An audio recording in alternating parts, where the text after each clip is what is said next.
ওয়েবগ্রাউন্ডে আপনাদেরকে স্বাগত। তো চলুন দেখা যাক আজকে আমাদের আলোচ্য বিষয়বস্তুগুলো কী কী। আজকে আমরা শিখতে চলেছি ডিভকে বিভিন্নভাবে সিলেক্ট করা। আমরা অলরেডি ডিভ ট্যাগ সম্পর্কে জেনেছি, এবার আমরা দেখব ডিভকে আমরা কত উপায়ে সিএসএসে সিলেক্ট করতে পারি।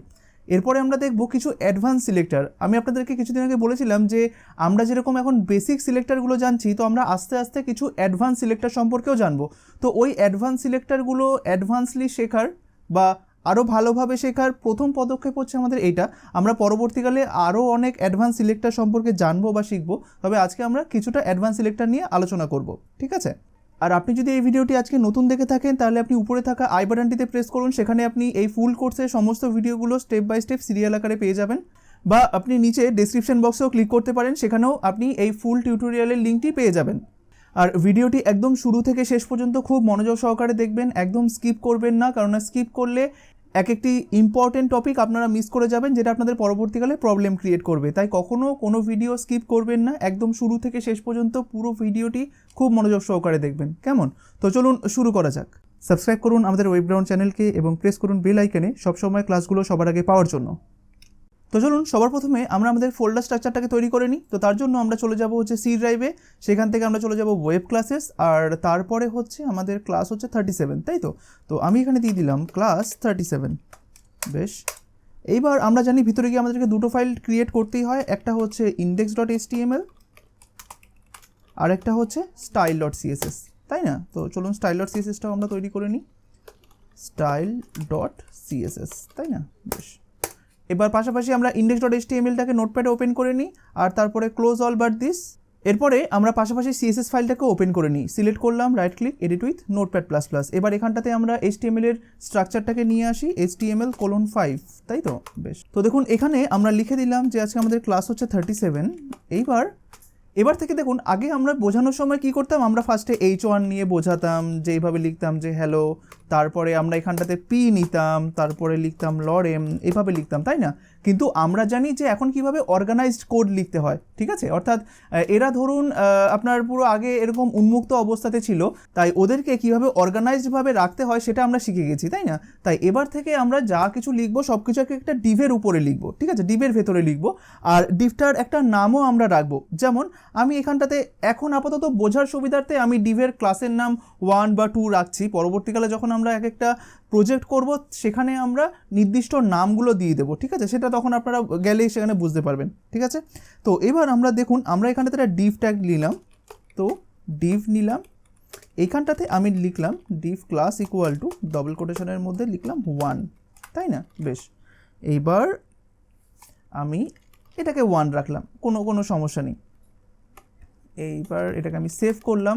এবার আমাকে যদি সিএসএসে এটাকে যদি ধরতে হয়, মনে করুন যে আমি এই ডিভটাকে একটা বক্সের মতো আঁকতে চাইছি। বক্স মানে কি এরকম, এই যে ঠিক এরকম ধরনের এরকম একটা বক্স থাকবে, ঠিক আছে? এটা একটা ব্যাকগ্রাউন্ড কালার দিয়ে দেবো, এটা ধরুন উইথ 300, হাইট 300, আর এটা একটা ব্যাকগ্রাউন্ড কালার দিয়ে দিলাম, মনে করুন পিঙ্ক, ঠিক আছে? এটা দিয়ে দিলাম, বা মনে করুন স্কাই ব্লু দিয়ে দিলাম এটার কালারটা।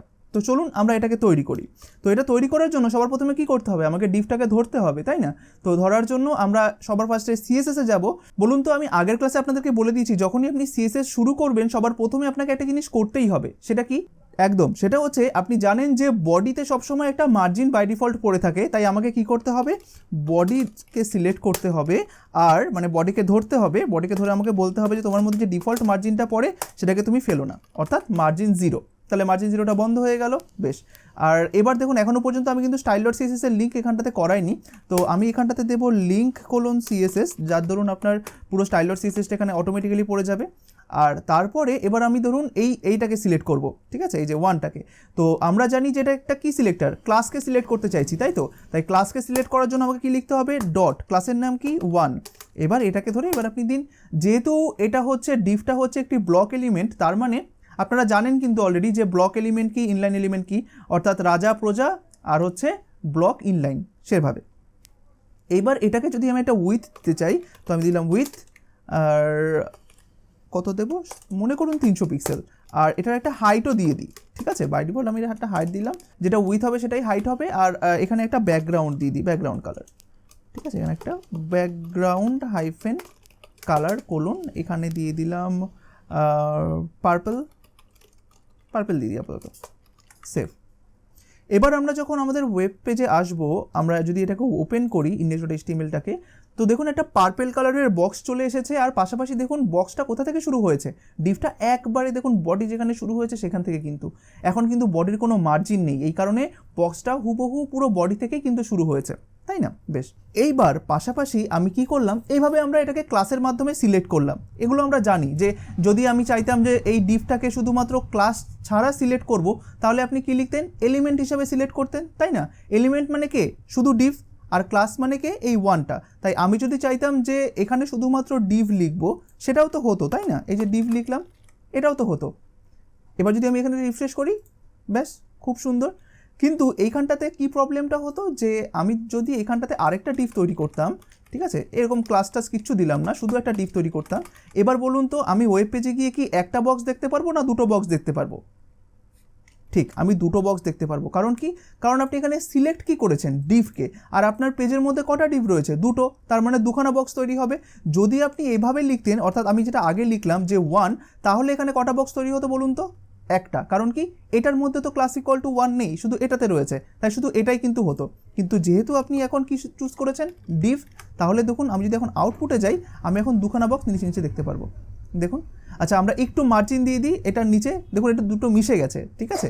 তাই এখন থেকে স্পেস দেওয়ার জন্য, নিচের দিকে ডান দিকে বা বাদিকে স্পেস দেওয়ার জন্য অবশ্যই আপনারা মার্জিন ইউজ করবেন, ঠিক আছে। %NBSP স্পেস দেওয়ার জন্য ব্যবহার করবেন না, ঠিক আছে। একটা প্যারাগ্রাফের মধ্যে কিছুটা দুটো তিনটে স্পেস দেওয়ার জন্য NBSP ব্যবহার করতে পারেন, প্যারাগ্রাফের ভেতরে কিন্তু, ঠিক আছে। কিন্তু কোনো একটা স্পেস যদি আপনি কোনো একটা এলিমেন্টের বাইরে ক্রিয়েট করতে চান, অবশ্যই আপনি মার্জিন ব্যবহার করবেন। আমি এখানটাতে দিয়ে দিলাম মার্জিন হাইফেন, আমার শুধু নিচের দিকটাই দরকার, তাই না? তাই আমার চারিদিকে দিয়ে লাভ নেই, মার্জিন বটম আমি দিয়ে দিলাম 10 পিক্সেল, আমার তো নিচের দিকটা শুধু দরকার, তাই না? এবার রিফ্রেশ করলাম, দেখুন একটুখানি গ্যাপ হয়ে গেল।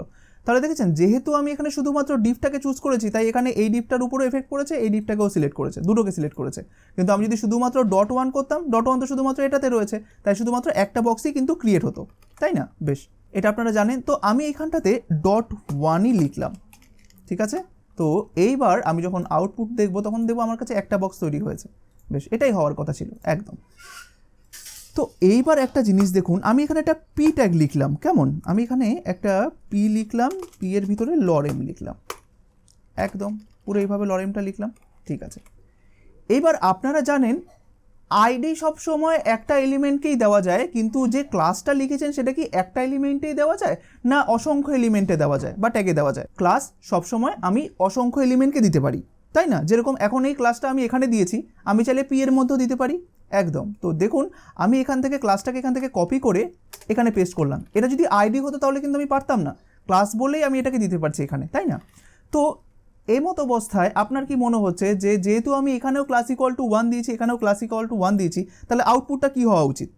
একদম, যেহেতু আমি ক্লাস 1কে এখানে সিলেক্ট করেছি, তাই এই যে আমি যখন CSS এ লিখবো .1, অর্থাৎ .1 মানে হচ্ছে ক্লাস 1, তার একটা স্টাইল দেব, এই পেজটার মধ্যে যত জায়গাতে ক্লাস ইকুয়াল টু 1 থাকবে তত জায়গাতেই কিন্তু এই CSSটা এফেক্ট পড়বে। যেরকম আমি যদি এখন সেভ করি, এখানে যাই, রিফ্রেশে প্রেস করি, দেখুন এটা চলে এসেছে, তাই না? আমরা একটু কালারটাকে এক কাজ করি, এটার কালারটাকে হোয়াইট করে দিই, তাহলে একটু দেখতে সুবিধা হবে। কালার আমি হেক্স কোড দিয়ে দিলাম 1 2 3 4 5 6, সেভ। এখানে আসলাম, রিফ্রেশে প্রেস করলাম, দেখুন এইটা হচ্ছে আমাদের ডিভটা, আর এটা হচ্ছে আমাদের প্যারাগ্রাফটা, ঠিক আছে। দুটোর মধ্যেই কিন্তু এফেক্টটা পড়ছে। এবার দেখুন আমার এইখানটাতে আরও অনেক ট্যাগ থাকতে পারে, যেখানটাতে আমি ধরুন এই জিনিসটাকে অ্যাপ্লাই করতে পারি। যেরকম আমি ধরুন H2 করলাম, আমি H2-র মধ্যে লিখলাম যে হ্যালো H2,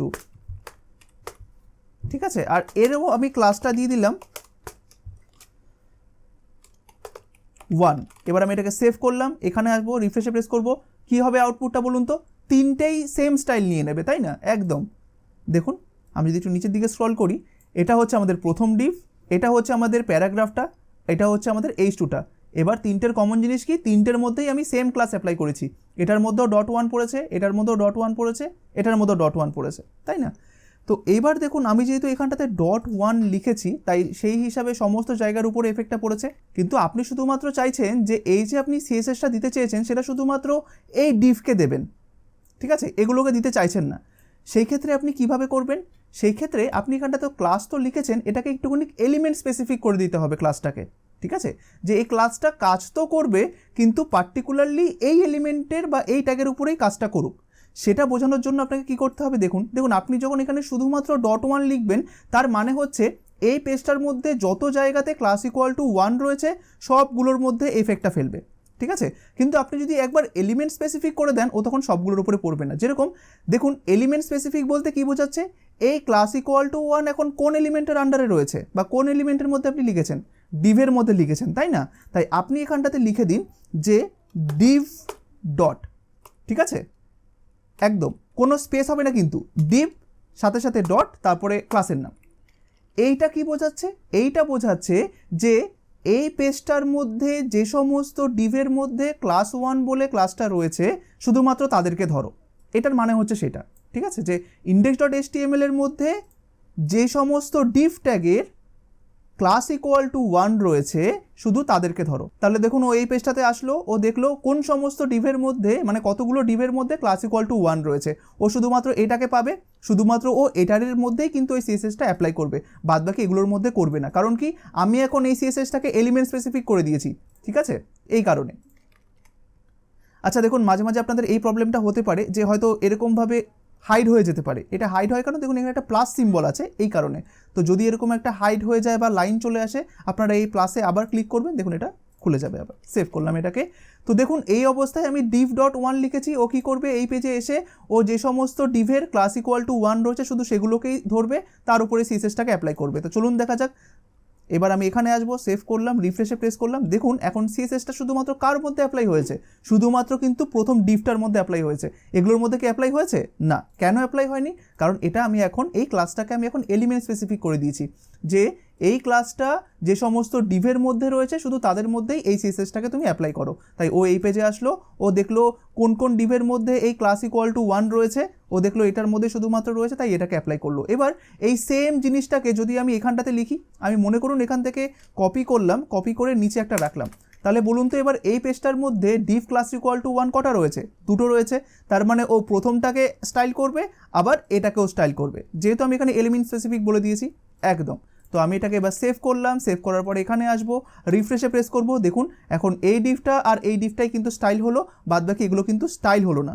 তাহলে বুঝতে পেরেছেন, এটাও কিন্তু ওয়ান কাইন্ড অফ অ্যাডভান্স সিলেক্টরের মধ্যে পড়ে, ঠিক আছে, এই যে এলিমেন্টের নাম ডট ক্লাসের নাম, ঠিক আছে একদম। এইবার ঠিক সেম ওয়েতে আমি যদি চাই, এবার আপনারা সমস্ত কিছু পারবেন। ধরুন আমি আপনাকে বললাম যে এতগুলো S2-র মধ্যে যে সমস্ত S2-র ক্লাস হচ্ছে 1 শুধুমাত্র তাদেরকে ধরুন, ঠিক আছে। তাহলে দেখুন আপনি দেখতেই পাচ্ছেন এখানে ক্লাস 1টা অনেকগুলো এলিমেন্টে রয়েছে, কিন্তু তাদের মধ্যে আপনাকে কাকে ধরতে হবে, এই ক্লাসটাকে ধরতে হবে। তখনই আপনি কি করবেন, আপনি ওটাকে এলিমেন্ট স্পেসিফিক করে দেবেন ক্লাসটাকে। তো আপনি এখানে বলে দেবেন যে .1টাকে তো অবশ্যই ধরবো, অর্থাৎ আমি যদি এইভাবে রেখে দিই, এইভাবে রাখা মানে কি, এই পেজের মধ্যে যতগুলো 1 রয়েছে ক্লাস ইকুয়াল টু 1 সবাইকে ধরবে, ঠিক আছে। তাই এখানে গেলে সবার মধ্যে দেখুন ওই সিএসএসটা পড়ে যাবে, সবার মধ্যে পড়ে গেল। কিন্তু যেই মুহূর্তে আমি আপনাকে বললাম যে শুধুমাত্র এইটাকে ধরুন, তখন আপনি কি বুঝলেন যে না, আমাকে তখন কি করতে হবে, আমাকে এলিমেন্ট স্পেসিফিক করতে হবে। আর এলিমেন্ট স্পেসিফিক করার জন্য জাস্ট এই ক্লাসের নামের আগে আমাকে এলিমেন্টটার নাম বলে দিতে হবে, যে H2, ঠিক আছে। সেভ করলাম, এখানে আসলাম, রিফ্রেশে প্রেস করলাম, দেখুন এখন শুধুমাত্র কাকে ধরলো, দেখুন হ্যালো H2কে ধরলো, কিন্তু উপরের ওই ডিভটাও নেই, এখন নিচের ওই ডিভটাকেও কিন্তু ধরেনি, তাই না। তো এইভাবে আপনি একটা এলিমেন্টকে সিলেক্ট করতে পারেন এরকম অ্যাডভান্স সিলেক্টরের মাধ্যমে। মনে রাখবেন যে এর মাঝখানে কিন্তু কোনো স্পেস হবে না, ঠিক আছে। এলিমেন্টের নাম ডট তারপরে ক্লাসের নাম, স্পেসিফিক্যালি আপনার এলিমেন্টকে ধরার জন্য, ঠিক আছে বেশ। তো এবার চলুন আমরা আরও কিছু অ্যাডভান্স সিলেক্টর নিয়ে কিছুটা আলোচনা করি। এটা খুবই সোজা, খুবই সোজা। তো দেখুন আমরা এখন থেকে যেগুলো করব, আমরা জানি যে কখনোই আমরা কোনো এলিমেন্টকে আমরা এভাবে রাখবো না যে প্রথমে H2 তারপরে P, আমরা সব কিছুকেই কার মধ্যে রাখবো, এক একটা ডিভের মধ্যে রাখবো, তাই না। তাই এখন থেকে আপনি যাই কিছু রাখুন না কেন, আগে একটা ডিভ তৈরি করে নেবেন, তার ভিতরে আপনি সমস্ত কিছুকে রাখবেন। যেরকম আমি এখানে একটা ডিভ ট্যাগ তৈরি করলাম, আর ডিভ ট্যাগটার মধ্যে আমি ক্লাস ইকুয়াল টু দিলাম 1, ঠিক আছে। এবার এর ভিতরে আমি আপনার একটি প্যারাগ্রাফ রাখলাম বা একটি H2 রাখলাম, একটা H2 রাখলাম, লিখে দিলাম যে হ্যালো H2, আর এর নিচে ঠিক একটা প্যারাগ্রাফ রাখলাম, ঠিক আছে, P, আর তার মধ্যে থাকলো লরেন, ঠিক আছে একদম। আমি চাইলে এই দুটোকেও আবার আলাদা আলাদা ডিভের মধ্যে রাখতে পারি, যেরকম 1, এখানটাতে গেলাম, যাওয়ার পরে লিখলাম আবার একটা ডিভ তৈরি করলাম। সো ডিভের আমি এখানটাতে ক্লাস ইকুয়াল টু ডবল কোটেশনের মধ্যে 2 রাখলাম, ঠিক আছে।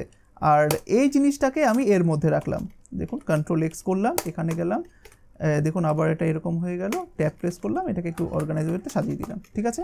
এবার এই সেম জিনিসটাকে দেখুন আমি আবার ডুপ্লিকেট করব, এখানে TWO হবে, ঠিক আছে। এবার এই সেম জিনিসটাকে আমি আবার কপি করে পেস্ট করব, এরকম করে কপি করব, পেস্ট করব কি না, ডুপ্লিকেট করব। দেখুন আমার ডুপ্লিকেটটা বা এর কপিটা কোথা থেকে শুরু হবে, এখান থেকে শুরু হবে, তাই আমি কার্সারটাকে এইখানটাতে রেখে তারপরে এখান থেকে এই পুরো এলিমেন্টটাকে এভাবে সিলেক্ট করব, ঠিক আছে। দেখুন কোথা থেকে সিলেক্ট করছি, এখান থেকে, কিন্তু কার্সারটা আমার এখান থেকে শুরু হবে পেস্ট হওয়াটা, তাই আমি কার্সারটাকে এখানে রেখে এখান থেকেই পুরোটাকে এভাবে সিলেক্ট করব, যেখান থেকে কপিটা হবে সেখান থেকে। তো এবার কন্ট্রোল ডি প্রেস করুন, দেখুন পুরোপুরিভাবে এটাই একটা পুরো কপি হয়ে এখানে চলে আসলো, ঠিক আছে। আর আমি এখানটাতে করলাম 3, ঠিক আছে, একদম বেশ। বা এই মুহূর্তে আমি এই 3টাকে করলাম না, আমি আগে উপরেরটাকেই বোঝাই, তারপরে আমি আবার 3টা করছি, ঠিক আছে, একদম। তো এইবার একটা জিনিস দেখুন, বা আমি এটাকে এই করি, আমি এখন এই মুহূর্তে 2টাও দিলাম না, ঠিক আছে। আমি জাস্ট এইটুকু খুবই সিম্পল রাখি জিনিসটাকে, এই যে এইভাবে। এখন কি দেখতে পাচ্ছেন যে একটা ক্লাস রয়েছে .1 আর তার মধ্যে কে কে রয়েছে, H2 রয়েছে, P রয়েছে, তাই না। এইবার এই সেম জিনিসটা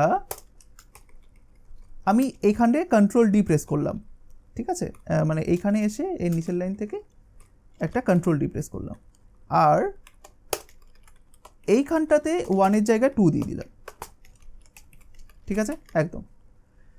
তো এইবার দেখুন আমি এখানে কি করেছি, আমি এখানে একটা ডিভ ক্লাস ইকুয়াল টু 1 নিয়েছি, তার ভিতরে একটা H2 রয়েছে, তার ভিতরে P রয়েছে, বেশ।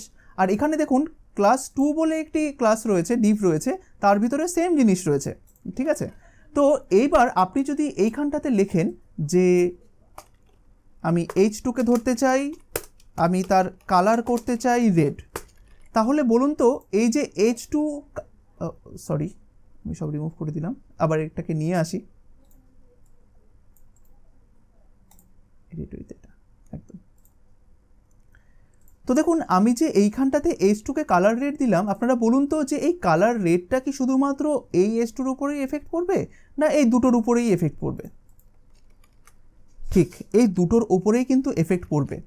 দেখুন আমি এখানে যাব, রিফ্রেশে প্রেস করব, দেখুন দুটো H2-র উপরেই এফেক্ট পড়ছে। কিন্তু আপনি যদি চান যে এই ক্লাস 2 বলে ডিভটার ভেতরে যে H2 রয়েছে শুধুমাত্র তার উপরেই এফেক্টটা পড়ুক, এর উপরে নয়, কারণ আপনার একটা পেজের মধ্যে অসংখ্য H2 থাকতে পারে, আপনি যদি এইভাবে H2 লিখে দেন তাহলে তো সবগুলো সিলেক্ট হয়ে যাবে, তাই না। কিন্তু আপনি তো পার্টিকুলারলি চাইছেন যে এই H2টার উপরেই এফেক্ট পড়ুক, এটার উপরে নয়, এটার উপরে নয়।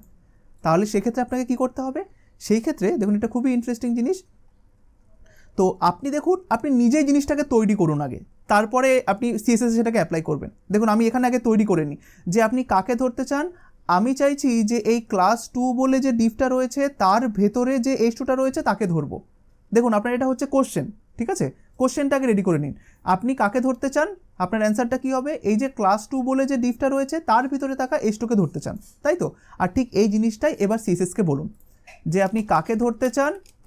আপনি ক্লাস 2কে ফার্স্টে ধরতে চান, সবার ফার্স্টে কী বললেন আপনি, অ্যান্সারটা তো এটাই বললেন, ক্লাস 2 এর ভেতরে থাকা H2কে ধরতে চাই, তাই সবার ফার্স্টে আপনাকে কাকে ধরতে হবে, ক্লাস 2কে, তারপরে কাকে ধরতে হবে, তার ভিতরে থাকা H2কে, এভাবেই তো ধরবেন। তাই সবার ফার্স্টে আপনি বলুন যে আপনি সবার প্রথমে ক্লাস 2কে ধরতে চান, তাহলে ক্লাস 2কে বোঝাতে গেলে ক্লাস 2, তারপরে কি বললেন যে ক্লাস 2 এর ভেতরে থাকা H2, এই যে ভেতরে ভেতরে বোঝাতেই আপনাকে এই .2 এর পরে একটা স্পেস দিতে হবে, এই স্পেসটা বোঝায় হচ্ছে ভেতরে, ঠিক আছে।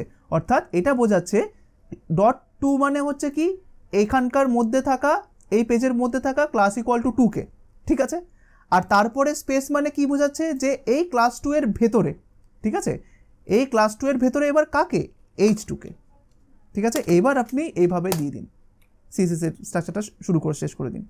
এবার আপনি এখানে লিখুন তো কালার রেড, ঠিক আছে। এই জিনিসটা কি বোঝাচ্ছে বলুন তো, সিএসএসে যখনই আপনি লিখবেন .2 স্পেস H2, বা আপনি যদি ভেঙে ভেঙে করেন ও কি দেখবে যে .2 এই এলিমেন্টের মধ্যে বা এই HTML ফাইলটার মধ্যে .2 বা ক্লাস ইকুয়াল টু 2 কোথায় রয়েছে ও খুঁজে পেলো এখানে রয়েছে, তারপরে আপনি কি লিখেছেন স্পেস H2, স্পেস H2, কিন্তু স্পেস H2 মানে বুঝবে যে এই ক্লাসের ভেতরে থাকা কোনো H2, ঠিক আছে। ও কিন্তু এইভাবে ট্রিট করবে জিনিসগুলোকে। তাই আপনি আগে এখান থেকে কোশ্চেনটাকে রেডি করে নেবেন, তারপরে সেটাকে এখানটা এসে অ্যাপ্লাই করবেন। আপনি এখানে কোশ্চেনটা কি পেলেন, তো আপনি এখান থেকে কোশ্চেনটা কিভাবে তৈরি করবেন, আপনি কাকে ধরতে চাইছেন, আপনি ক্লাস 2 এর ভেতরে থাকা H2 কে ধরতে চাইছেন, তাই সেই জিনিসটাই দেখুন আপনাকে এখানে লিখতে হলো যে আমি ক্লাস 2 এর ভেতরে থাকা H2 কে ধরতে চাই, আর ভেতরে বোঝাতে এই স্পেসটা ব্যবহার করা হয়। ঠিক আছে, তো দেখুন .2 তারপরে স্পেস H2 কালার রেড। এবার এটাকে আমি সেভ করলাম। এবার আমি যখন এইখানে এসে যখন রিফ্রেশে প্রেস করব, দেখুন তো শুধুমাত্র কোন H2টা কালার হয়ে থাকলো, দেখুন এই H2টা, কারণ আপনি সিএসএসে বলেই দিয়েছেন যে আমি সব H2 কে চাই না, আমি শুধুমাত্র ক্লাস 2 এর ভেতরে থাকা H2 কে চাই। তাই ও এখানে দেখতে পারলো যে ক্লাস 2 এর ভেতরে থাকা H2 কে এইটা, দেখুন ও এটাকেই কিন্তু নিয়ে নিল। ঠিক আছে, তাই ভেতরে বোঝাতে H2। এবার ভেতরে মানে কিন্তু এই নয়, ভেতরে মানে সবার ভেতরে। এবার সবার ভেতরে বলতে আপনি ক্লাস 2 এর ভেতরে যতই H2 লিখুন না কেন সবগুলোকে নিয়ে নেবে। যেরকম আপনি যদি এখানটাতে এবার একটা ডিভ দেন, যে ডিভ ট্যাগ শুরু ডিভ ট্যাগ শেষ। ঠিক আছে, এটা দেখুন আরও মজার একটা জিনিস, আপনি এখানটাতে লিখলেন ক্লাস ইকুয়াল টু 3। ঠিক আছে, বেশ, এই ক্লাস 3টা কার মধ্যে রয়েছে বলুন তো, 2 এর মধ্যে রয়েছে, তাই না? এখানে আমি এন্টার প্রেস করলাম, ট্যাব দিলাম। এবার এখানেও আপনি আবার একটা H2 লিখলেন, আর এখানটাতে আপনি দিয়ে দিলেন যে এটা কার H2, এটা হচ্ছে 3 এর H2।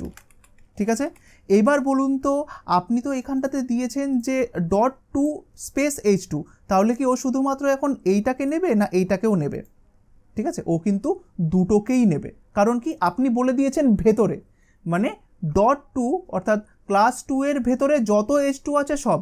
এবার ক্লাস 2 এর ভেতরে মানে কিন্তু শুরু হচ্ছে এখান থেকে এইটুকু, অর্থাৎ ক্লাস 2 শুরু হচ্ছে এখানে, শেষ হচ্ছে এখানে, তার ভেতরে ও যত H2 পাবে ও কিন্তু সবগুলোকে নেবে। তার মানে ও এটাকেও নেবে, আবার এটাকেও নেবে, আবার ভিতরে যদি আরও H2 থাকে ও সব H2 কে বোঝাবে। এবার আমি এখানে সেভ করলাম, এখানে আসলাম, রিফ্রেশে প্রেস করলাম, দেখুন ও এই H2টাকেও নিল, এই H2টাকেও নিল। ঠিক আছে, এবার আপনি যত খুশি H2 আরও বাড়িয়ে যান। যেরকম ক্লাস 3 এর ভেতরে আমি আবার তৈরি করলাম ক্লাস 4, সরি, এখানে আবার দিয়ে দিলাম ডিভ ট্যাগ শুরু ডিভ ট্যাগ শেষ, আর এখানটাতে আমি দিয়ে দিলাম ক্লাস ইকুয়াল টু ডবল কোটেশনের মধ্যে 4, আর এই 4 এর ভেতরেও আপনি আবার এখানটাতে কী করলেন, এখানে H2 দিয়ে দিলেন, এখানটাতে দিয়ে দিলেন 4H2।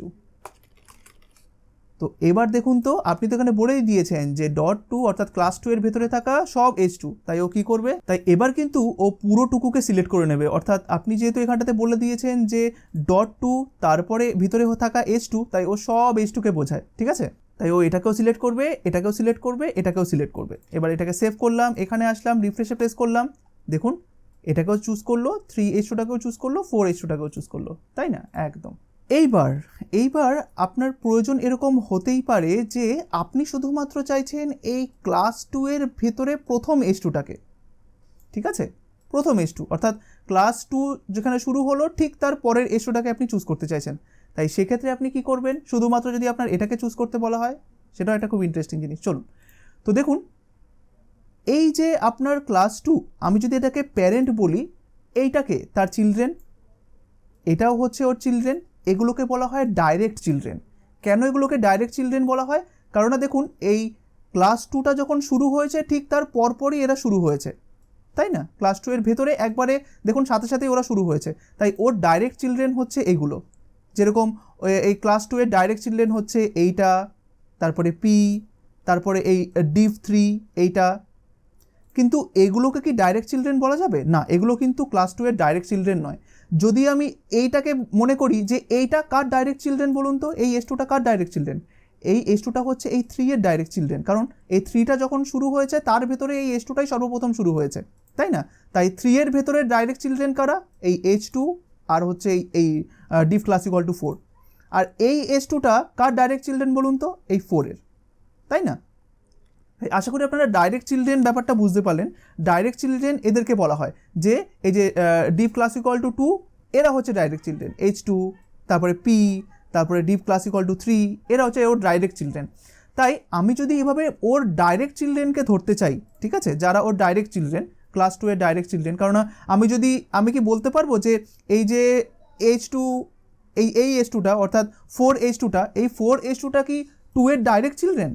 না, এটা কার ডাইরেক্ট চিলড্রেন? এটা হচ্ছে কিন্তু ক্লাস 4 এর ডাইরেক্ট চিলড্রেন, তাই না? আর এই H2টা কার ডাইরেক্ট চিলড্রেন? এটা হচ্ছে ক্লাস 2 এর ডাইরেক্ট চিলড্রেন। তাই আমি যদি সিএসএসকে এভাবে বোঝাতে পারি যে ক্লাস 2 এর ভেতরে থাকা H2 ডাইরেক্ট চিলড্রেনগুলোকে তুমি ধরো, ঠিক আছে, বা ক্লাস 2 এর ভেতরে থাকা H2 নামক ডাইরেক্ট চিলড্রেনগুলোকে তুমি ধরো, কেননা ক্লাস 2 এর ভিতরে তো অসংখ্য ডাইরেক্ট চিলড্রেন থাকতে পারে, তাই না? যেরকম ক্লাস 2 এর ভেতরে এটাও একটা ডাইরেক্ট চিলড্রেন, এটাও একটা ডাইরেক্ট চিলড্রেন, এটাও একটা ডাইরেক্ট চিলড্রেন। তাই আমাকে স্পেসিফিক্যালি বলে দিতে হবে যে ক্লাস 2 এর ভেতরে থাকা আপনি কোন ডাইরেক্ট চিলড্রেনকে ধরতে চান। আমি চাইছি যে H2কে ধরতে, তাই আমি তখন কি বলে দেবো যে দেখুন ক্লাস 2 স্পেস দিলে কিন্তু বোঝায় সব H2, আর আমি যদি বলতে চাই যে ক্লাস 2 এর ভেতরে থাকা ডাইরেক্ট চিলড্রেন H2 নামক, তাহলে কি করতে হবে, এই 2 এর পরে একটা গ্রেটার দেন সিম্বল দিয়ে দিন, অর্থাৎ ওই স্পেসের জায়গাটায় আপনি কি করবেন, গ্রেটার দেন সিম্বল দিয়ে দেবেন।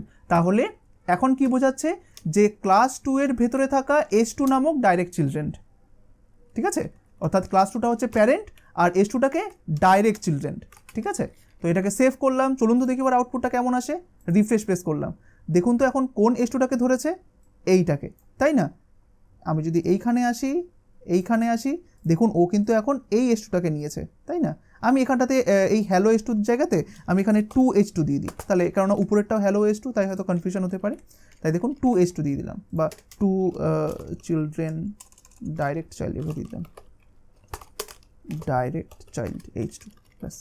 এটাকে সেভ করলাম, এখানে আসলাম, রিফ্রেশে প্রেস করলাম, দেখুন 2 ডাইরেক্ট চাইল্ড H2, এখন এটা হয়েছে, সিলেক্ট হয়েছে, আর এটার উপর সিএসএসটা পড়েছে, বুঝতে পেরেছেন? তাই স্পেস বোঝালে খুব ভালোভাবে এটা শিখবেন, কিন্তু স্পেস বোঝালে কি বোঝায়, স্পেস দিলে যে ক্লাস 2 এর ভেতরে থাকা সব H2, এইটাও এইটাও এইটাও, ঠিক আছে। কিন্তু আমি যদি গ্রেটার দেন দিয়ে দিই তাহলে কি বোঝায়, গ্রেটার দেন মানে বোঝায় ক্লাস 2 এর ভেতরে থাকা H2 নামক ডাইরেক্ট চিলড্রেন, বা এই ডট 2 এর ডাইরেক্ট চাইল্ডগুলো। তো ডাইরেক্ট চাইল্ডকে ওর এই যে ডট 2 এর ডাইরেক্ট চিলড্রেন হচ্ছে এইটা এইটা এইটা, এগুলোর মধ্যে H2টাকে আমি চুজ করেছি, তাই দেখুন ও শুধুমাত্র এটাকেই কিন্তু চুজ করলো, তাই না? একদম, দেখুন এখানে গেলাম, রিফ্রেশে প্রেস করলাম, এইটা হলো। এইবার আমি আপনার দেখুন এখন এই পিটা রয়েছে, তো মনে করুন যে এই ক্লাস 3 এর ভেতরেও একটা পি রয়েছে, এখানেও একটা পি রয়েছে, লরেম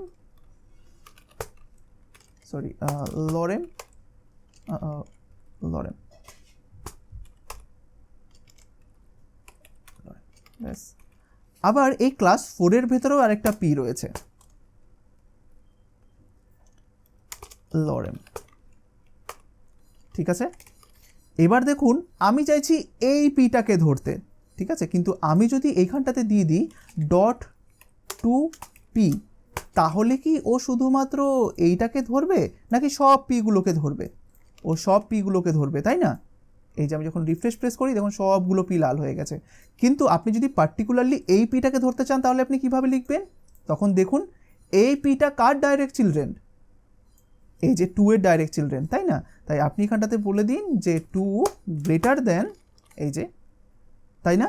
একদম।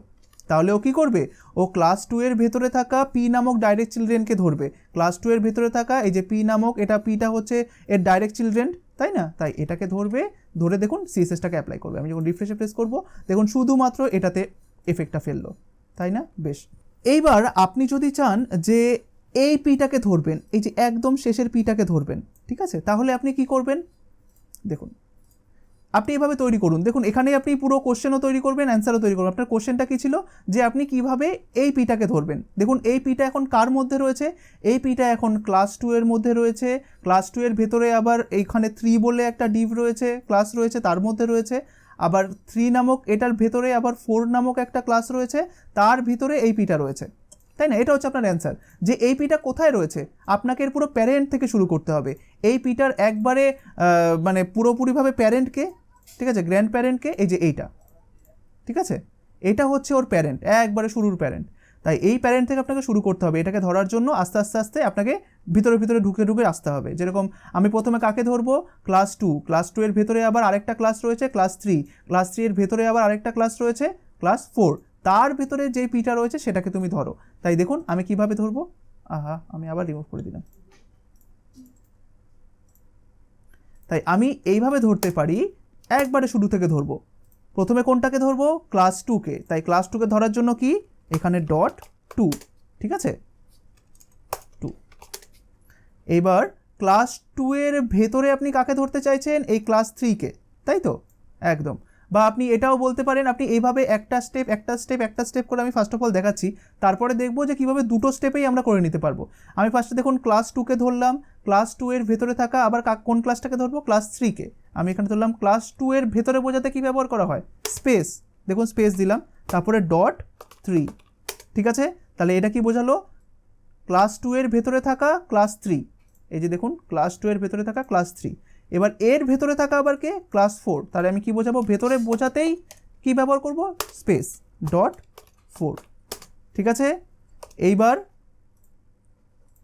এর ভেতরে রয়েছে কে, পি, তাই ভেতরে বোঝাতেই স্পেস, কাকে ধরতে চাইছি, পি কে। ব্যাস, এটার কালার দিয়ে দিন কি, গ্রিন, একদম, ও সরি কালার গ্রিন। সেভ করলাম, এইখানে আসলাম, রিফ্রেশে প্রেস করলাম, দেখুন এখন এটা গ্রিন হয়ে গেছে, ঠিক আছে। তাহলে দেখেছেন কীভাবে ধরলাম, শুধুমাত্র আপনি এখানেই কোশ্চেন করবেন, আপনি এখানেই অ্যান্সার পেয়ে যাবেন। আপনি কাকে খুঁজতে চাইছেন, আপনি এটাকে ধরতে চাইছেন, এবার দেখুন যাকে আপনি ধরতে চাইছেন সেটা কার ভেতরে রয়েছে, একবারে শুরু থেকে ধরুন। এই যে দেখুন একবারে সবার যেটা মেন প্যারেন্ট তাকে ধরুন, মেন প্যারেন্টটাকে এই যে 2, তাহলে আমি লিখলাম ডট 2, এর ভেতরে কে রয়েছে, দেখুন এর ভেতরে রয়েছে 3, তার ভেতরে রয়েছে 4, তার ভেতরে রয়েছে পি, ঠিক আছে। এবার আপনি এই 2কে ফার্স্ট অফ অল আপনাকে ধরতেই হবে, ঠিক আছে, 2কে ধরতেই হবে, তারপরে আপনাকে এগুলো না ধরলেই হবে, অর্থাৎ এটাকে না ধরলেও হবে। দেখুন আমি যদি এভাবে বলি 2 এর ভেতরে থাকা 4, তাহলেও তো হবে, তাই না, কারণ এই 4টা কার ভিতরে রয়েছে, 2 এর ভেতরেই তো রয়েছে।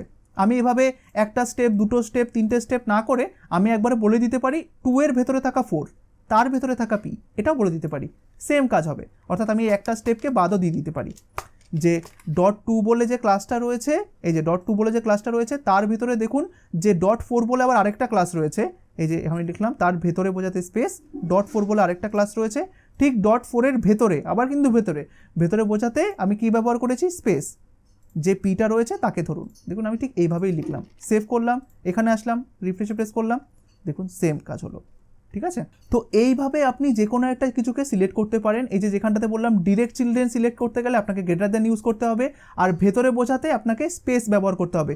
ভেতরে মানে বোঝায় যখনই আপনি দেবেন ডট 2 স্পেস, অর্থাৎ ডট 2 এর ভেতরে, মানে কিন্তু বোঝায় এটাও সব কিছুকে বোঝায়, ভেতরে মানে ও সব কিছুকে বোঝায়, ঠিক আছে। এবার ভেতরের পার্টিকুলারলি কোনো একটা জিনিসকে ধরার জন্য আপনাকে এইভাবে যেতে হবে। এইবার এখানে একটা ইন্টারেস্টিং জিনিস দেখুন, ঠিক আছে, কেন আমি আপনাকে এই প্যারেন্টের বা চাইল্ডের কথাটা বললাম, ডিরেক্ট চাইল্ডের কথাটা বললাম, কোথায় আপনার ইউজফুল হবে দেখুন। মনে করুন আপনাকে এইটা সিলেক্ট করতে বলা হলো, এই পিটাকে, তাহলে আপনি কি এইভাবে লিখবেন যে ডট 2 স্পেস পি, আপনি কি এইভাবে লিখবেন না, এইভাবে লিখলে কি হবে, ও তো ডট 2 এর ভেতরে থাকা সবগুলো পিকে সিলেক্ট করে নেবে, তাই না, এটাকেও সিলেক্ট করবে, এটাকেও সিলেক্ট করবে, এটাকেও সিলেক্ট করবে। কিন্তু আমি কি করতে চাইছি, আমি এইটাকে চুজ করতে চাইছি, তাই আবার আমাকে সেম কনসেপ্ট, এর একবারে প্যারেন্টকে 2, তাহলে আমাকে বলতে হবে ডট 2 এর ভেতরে থাকা ডট 3, তারপরে পি। আপনার স্বাভাবিকভাবে এটাই মনে হচ্ছে যে এভাবেই সিলেক্ট করতে হবে, তাই তো, তাই করে দেখুন একটা প্রবলেম ক্রিয়েট হবে। চলুন আমরা আগে এভাবে করি, প্রবলেমটাকে ক্রিয়েট করি। তাই আপনি এভাবে চুজ করতে চাইছেন, আপনি সিএসএসে কি লিখবেন যে ডট 2 এর ভেতরে থাকা ডট 3, তার ভেতরে থাকা পি, তাই তো, বেশ। এবার আপনি এখানটাতে লিখে দিচ্ছেন যে ডট 2 তার ভিতরে থাকা ডট 3, তার ভেতরে থাকা পি, আপনি তো এটাই লিখছেন, বেশ। তো এইটা লেখার সাথে সাথে আপনি এটার কালার ধরুন করে দিলেন ব্লু। এবার আপনি মনেই করছেন যে হ্যাঁ ঠিকই তো আছে, ডট 2কে সিলেক্ট করলাম, তারপরে ভিতরে থাকা ডট 3কে সিলেক্ট করলাম, তার ভিতরে থাকা পিকে সিলেক্ট করলাম, তাহলে তো এটাই সিলেক্ট হবে না, তার মানে এটা সিলেক্ট হবে না, ও এটাকেও সিলেক্ট করবে, এটাকেও সিলেক্ট করবে। চলুন দেখা যাক কেন, আগে আউটপুটটা দেখি। আমরা মনে করছি হয়তো এটা সিলেক্ট করবে, কিন্তু আদৌ সেটা হবে না। দেখুন এই সেভ করলাম, এখানে আসলাম, রিফ্রেশে প্রেস করলাম, দেখুন এইটাও ব্লু হয়ে গেল, এইটাও ব্লু হয়ে গেল। কেন দুটো ব্লু হয়ে গেল চলুন দেখি। আপনি কি বলেছেন, আপনি বলেছেন যে ডট 2কে ধরো, ঠিক আছে, ও ডট 2কে ধরলো, মানে ক্লাস ইকুয়াল টু 2কে ধরলো, তার ভেতরে ডট 3কে ধরো, অর্থাৎ ডট 2 এর ভেতরে থাকা ডট 3 ক্লাস 3 এটাকেও ধরলো। এবার তার ভেতরে থাকা সমস্ত পিকে সিলেক্ট করে কালার ব্লু করে দাও।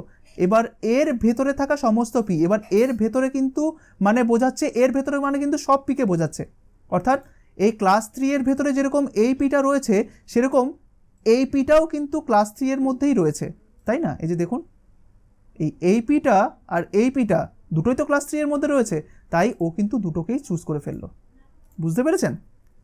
এই কারণে আপনি যখন এটা লিখলেন যে dot 2 space dot 3 space P, এই কারণে ও বুঝলো যে ডট 2 তার ভিতরে ডট 3 তার ভিতরে থাকা সব পি, অর্থাৎ এটাও এটাও। তাই দেখুন আপনি যেটা চাইলেন সেটা কিন্তু হলো না। এবার এই জিনিসটাতে আপনাকে হেল্প করবে কে বলুন তো? Direct children. এবার আপনি যদি এভাবে বলে দেন যে ডট 2 এর ভেতরে থাকা ডট 3 এর ভেতরে থাকা পি নামক ডাইরেক্ট চিলড্রেন, তখন কি আর এটাকে চুজ করতে পারবে? কারণ এর ভেতরে অর্থাৎ ডট 3 এর ভেতরে পি নামক ডাইরেক্ট চিলড্রেন কটা আছে? একটা আছে দেখুন। অর্থাৎ ডট 3 এর ডাইরেক্ট চিলড্রেনগুলোকে H2 পি আর হচ্ছে এই যে এইটা div class equal to 4, এই তিনটে জিনিসই হচ্ছে কার ডাইরেক্ট চিলড্রেন? 3 এর। তাই সেখানে আর অন্য কোনো পি নেই। তাই আপনি যদি এভাবে বলে দেন যে আপনার ডট 2 তারপরে ডট 3 আর তারপরে স্পেস নয় ডট 3 এর ভেতরে থাকা পি নামক ডাইরেক্ট চিলড্রেনগুলোকে ধরে কালারিকুলন ব্লু দিয়ে দিন, তাহলে এবার দেখুন তো দুখানা চুজ হয় নাকি? রিফ্রেশে প্রেস করলাম, দেখুন এবার কিন্তু একটাই চুজ হয়ে রয়েছে। এটা গ্রিন হয়েছে কার জন্য? এই যে আমরা এখানটাতে গ্রিন লিখেছি না, ডট 4 এর ভেতরে থাকা সমস্ত কিছু গ্রিন, ঠিক আছে, এর জন্য। তাহলে দেখেছেন জিনিসটা কতটা ইন্টারেস্টিং আর কতটা ইম্পর্টেন্ট এই জিনিসগুলোকে বোঝা। এগুলো খুব হেল্পফুল হবে আপনাদেরকে, এগুলো খুবই সোজা। এগুলো আপনারা যত বেশি জিনিসগুলোকে অ্যাপ্লাই করবেন তত বেশি আপনাদের আরও বেশি জিনিসগুলো সম্বন্ধে বুঝতে পারবেন। এগুলো খুবই সোজা জিনিস কিন্তু খুবই মজার জিনিস, তাই না? তাই দেখুন আপনি অনায়াসেই এইটাকে ধরে ফেলতে পারছেন, আপনি অনায়াসেই এইটাকে ধরে ফেলতে পারছেন, আপনি অনায়াসেই যে কোনো কিছুকে ধরে ফেলতে পারছেন, ঠিক আছে? আপনাকে জাস্ট ওর প্যারেন্ট থেকে শুরু করতে হবে। এবার স্পেস বোঝালে যদি আমি দিই ডট 2 স্পেস পি, তার মানে বোঝাবে সব পিগুলো। কিন্তু আমি যদি এটা বোঝাতে চাই যে এই ডট 2 এর যে পি নামক ডাইরেক্ট চিলড্রেন আছে সেটা, তখন আপনাকে কী দিতে হবে? গ্রেটার দেন, তাই না? আর স্পেস বোঝালে বোঝায় ভেতরে বোঝাতে বোঝায় এটাকেও আবার এটাকেও। তো এই জিনিসগুলোই আপনাকে খুব ভালোভাবে মনে রাখতে হবে, প্লাস খুব ভালোভাবে প্র্যাকটিস করতে হবে, ঠিক আছে? আশা করি আপনারা খুব ভালোভাবে আজকে এই অ্যাডভান্স সিলেক্টারে কিছু জিনিসগুলো শিখতে পারলেন, তাই না? যেরকম আমরা ট্যাগ দিয়েও আমরা দেখলাম যে কিভাবে আমি ডিভকে এলিমেন্ট স্পেসিফিকভাবে ধরতে পারি। অর্থাৎ আমার এখানে ধরুন এখানে div 1 রয়েছে, এখানেও div 1 রয়েছে, তাই আপনি জিনিসগুলোকে কীভাবে ধরবেন? আপনি এলিমেন্ট স্পেসিফিক করে দেবেন, ঠিক আছে? যে আমি সেই সমস্ত 1কে ধরতে চাই যাদের এলিমেন্ট হচ্ছে div, ঠিক আছে? সেটা দেখলাম। তারপর আমরা স্পেসটা দেখলাম যে স্পেস জিনিসটা কী বোঝায়, গ্রেটার দ্যান দিয়ে কী বোঝায়, সমস্ত কিছুকে বুঝলাম, তাই না? আশা করি আপনারা এই জিনিসটাকে খুব ভালোভাবে বুঝতে পেরেছেন। আমি চাইবো এটার কোনো অ্যাসাইনমেন্ট আমি আপনাদেরকে দিচ্ছি না, জাস্ট আপনারা এই জিনিসটাকেই বিভিন্নভাবে প্র্যাকটিস করুন। আমি এটাকে এভাবে করলাম, আপনারা আরও অসংখ্য ডিভ নিন। অর্থাৎ আমি এখানে 2, 3, 4 করেছি, আপনারা 5, 6, 7, 8 এত দূর পর্যন্ত যান। যাওয়ার পরে এক একটা করে জিনিসগুলোকে সিলেক্ট করুন, ঠিক আছে? স্পেসের মাধ্যমে, গ্রেটার দ্যানের মাধ্যমে, ডাইরেক্ট চিলড্রেনের মাধ্যমে। এই ডাইরেক্ট চাইল্ড বা এই সমস্ত স্পেস এই জিনিসগুলোকে নিয়ে আপনারা খুব ভালোভাবে প্র্যাকটিস করুন, ঠিক আছে? তো এই জিনিসগুলো আপনাদেরকে খুব ভালোভাবে প্র্যাকটিস করতে হবে। আর ভিডিওটা আপনারা 2 থেকে 3 বার ফার্স্ট অফ অল দেখবেন, জিনিসটাকে কনসেপ্টটাকে বুঝবেন, বোঝার পরে আপনারা প্র্যাকটিস করবেন, ঠিক আছে? প্র্যাকটিস করার পরে আপনাদের আউটপুটটা লাইট শট স্ক্রিনশট ব্যবহার করে আপনারা দেবেন, গ্রুপে পোস্ট করবেন। ওটাই হচ্ছে আপনাদের অ্যাসাইনমেন্ট, ঠিক আছে? আপনারা একটা জায়গাতে জাস্ট কোডের জিনিসটাকে স্ক্রিনশট নেবেন, আবার আউটপুটটাকে স্ক্রিনশট নেবেন, ঠিক আছে? অর্থাৎ এই যে ধরুন আপনাকে লাইট শটের স্ক্রিনশট নেওয়ার সময় ফার্স্ট অফ অল এই জিনিসটার একটা স্ক্রিনশট নিলেন, আবার যে ব্রাউজারে যেটা আউটপুট হলো যেটা আপনি করেছেন সেটার একটা স্ক্রিনশট নিয়ে আপনি গ্রুপে পোস্ট করবেন, ঠিক আছে? আর এই জিনিসগুলো যত বেশি প্র্যাকটিস করবেন তত বেশি কিন্তু আপনারা বুঝতে পারবেন। তাই খুব ভালোভাবে প্র্যাকটিস করবেন। যদি আপনাদের এই জিনিসগুলো বুঝতে কোনো রকম কোনো অসুবিধা হয়, এই ভিডিওর কমেন্ট বক্সে গিয়ে আপনারা কমেন্ট করবেন, সেখানে আমি আপনাদেরকে কমেন্টের অ্যান্সার দিয়ে দেবো। আর পাশাপাশি দেখুন এই অ্যাডভান্স সিলেক্টর নিয়ে হয়তো অনেকেরই সমস্যা হয়, তাই আমি রিকোয়েস্ট করব যে ভিডিওটিকে আপনারা প্রচুর পরিমাণে শেয়ার করে দিন, যাতে আপনাদের সাথে সাথে যাদের এই সমস্ত সিএসএস রিলেটেড অনেকের প্রবলেম হয়ে থাকে বা যারা অনেকে নতুন রয়েছেন, যারা একবারে শুরু থেকে শিখতে চাইছেন, তাদের অনেক হেল্প হবে। আর পার্সোনালি আমি চাইছি আপনাদের মতো তাদের কাছেও পৌঁছে যেতে, তাদেরকে এইভাবে শেখাতে। তাই এই হেল্পটা আপনারা অবশ্যই করবেন, ঠিক আছে? প্রচুর পরিমাণে জিনিসটাকে শেয়ার করে দেবেন। আশা করি আজকের এই ক্লাসটি আপনাদের খুবই ভালো লেগেছে। ভালো থাকবেন, ধন্যবাদ। সাবস্ক্রাইব করুন আমাদের ইউটিউব চ্যানেলকে এবং প্রেস করুন বেল আইকনে সবার প্রথম আমাদের লেটেস্ট এবং আপডেটেড ক্লাসগুলোকে পাওয়ার জন্য। আর লাইক করুন যদি আপনাদের ভিডিওটি ভালো লেগে থাকে, আর সাথে সাথে শেয়ার করুন।